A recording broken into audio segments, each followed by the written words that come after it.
Maestro running into trouble. Good work and winning it back. Nice and high up the field here. Now, Foster! Click, click, bang!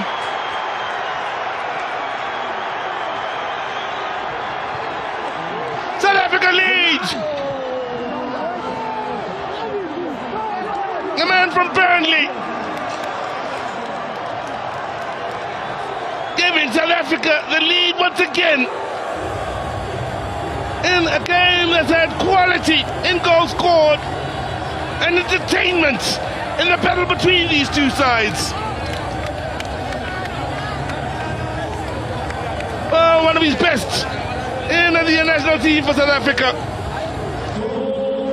And for the Angolans, they're going to have to dig deep once again to fight their way back into this match. Can they dig deep?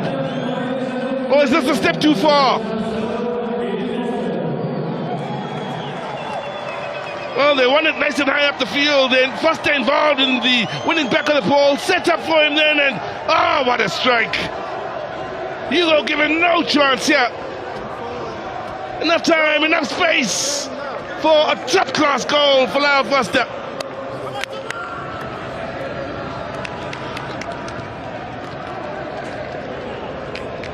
Buddy's on the line. Not enough. No denying. Now Foster and South Africa, the lead once again. Oh, and this battle in Marrakesh continues between South Africa and Angola.